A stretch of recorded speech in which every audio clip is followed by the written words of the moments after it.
कहाँ लिखा है कि हम ये नहीं कर सकते? कहाँ लिखा है कि यहाँ बैठना मना है? कहाँ लिखा है कि हम यहाँ फ़ोटो नहीं खींच सकते? कहाँ लिखा है कि यहाँ थूकना मना है? दोस्तों, ये सेंटेंसेस बहुत इंपॉर्टेंट हैं। आपने अक्सर नोट किया होगा कि ये जुमले हम अक्सर एक दूसरे के साथ अपनी गुफ्तगू के दौरान यूज़ करते हैं, यानी अपने बोल चाल में अक्सर एक दूसरे के साथ बोलते हैं। तो इनको इंग्लिश में कैसे बनाएंगे, आइए बताते हैं। तो चलिए स्टार्ट करते हैं। इन जुमलों में हम बोल रहे हैं यानी इस्तेमाल कर रहे हैं कहाँ लिखा है कि, यानी ये हर जुमले में दोहराया जा रहा है। तो इसके लिए हम इंग्लिश में इस्तेमाल करेंगे where is it written that. तो ऐसे जुमलों को हम इंग्लिश में बनाने के लिए कौन सा इंग्लिश का स्ट्रक्चर यूज़ करेंगे, आइए देखते हैं। हमारा स्ट्रक्चर है where is it written that plus sentence. दोस्तों, बहुत ईजी स्ट्रक्चर है जो कि आपको बहुत आसानी से याद हो जाएगा। और अगर आपको समझ में नहीं आई तो आपको समझाते हैं एग्जाम्पल्स के साथ।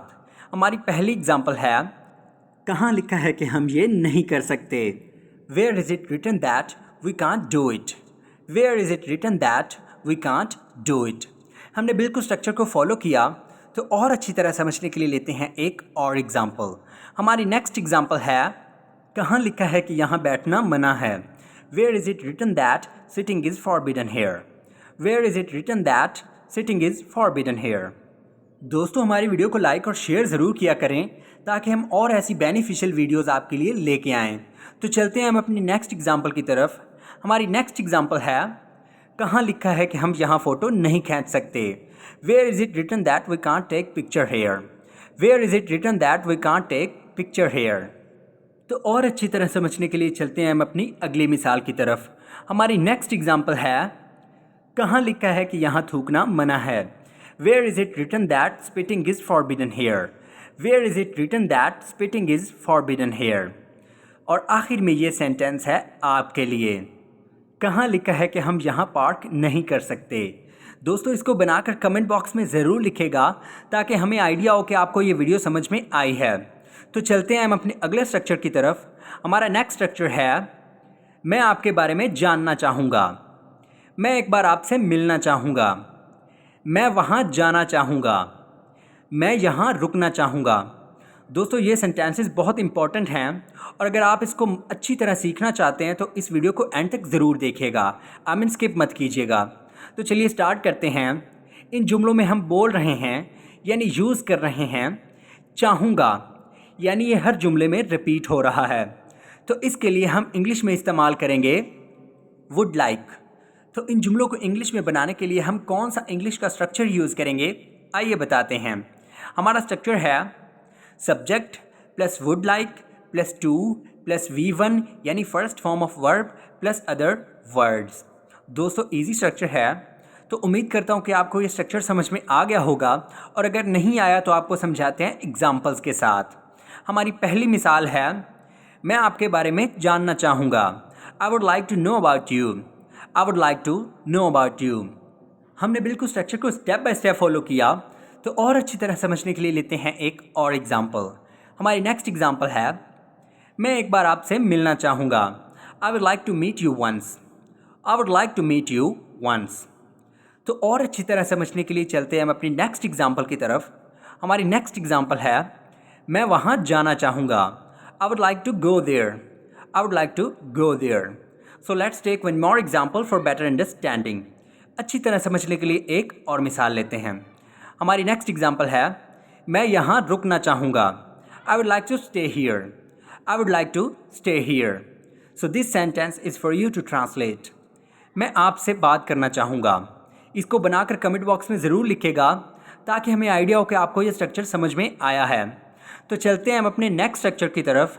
हमारा नेक्स्ट स्ट्रक्चर है एक दो दिन में वो आएगा। एक दो दिन में हम उसे बता देंगे। एक दो दिन में वो मुझसे मिलेगा। एक दो दिन में वो नहीं जाएगा। दोस्तों, ये सेंटेंसेस बहुत इंपॉर्टेंट हैं।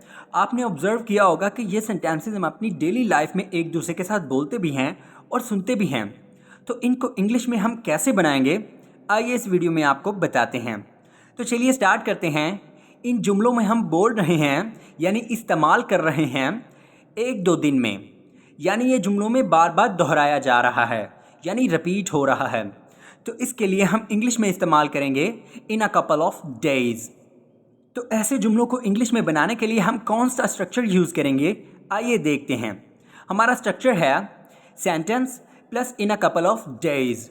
दोस्तों बहुत इजी स्ट्रक्चर है, तो उम्मीद करता हूँ कि आपको ये स्ट्रक्चर समझ में आ गया होगा, और अगर नहीं आया तो आपको समझाते हैं मिसालों के साथ। आइए इसको सेंटेंसेस में यूज़ करते हैं। हमारी पहली एग्जांपल है, 1-2 दिन में वो आएगा। He will come in a couple of days. He will come in a couple of days. हमने बिल्कुल स्ट्रक्चर को फॉलो किया, तो अच्छी तरह समझने के लिए एक और एग्जांपल लेते हैं। हमारी नेक्स्ट एग्जांपल है, 1-2 दिन में वो मुझसे मिलेगा। He will meet me in a couple of days. He will meet me in a couple of days. तो और अच्छी तरह समझने के लिए लेते हैं एक और मिसाल।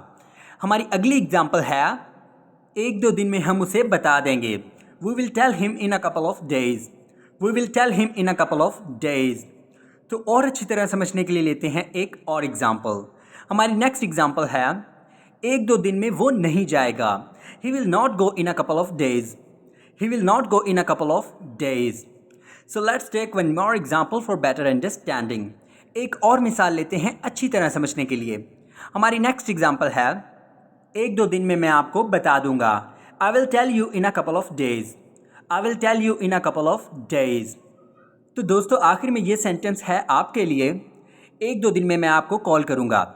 इसको बनाकर कमेंट बॉक्स में ज़रूर लिखेगा दोस्तों, ताकि हमें आइडिया हो कि आपको ये स्ट्रक्चर समझ में आया है। तो चलते हैं हम अपने अगले स्ट्रक्चर की तरफ।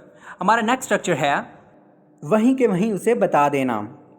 वहीं के वहीं तुम्हें ये काम करना है। वहीं के वहीं उसे बुला लेना। वहीं के वहीं हम सीख जाएंगे।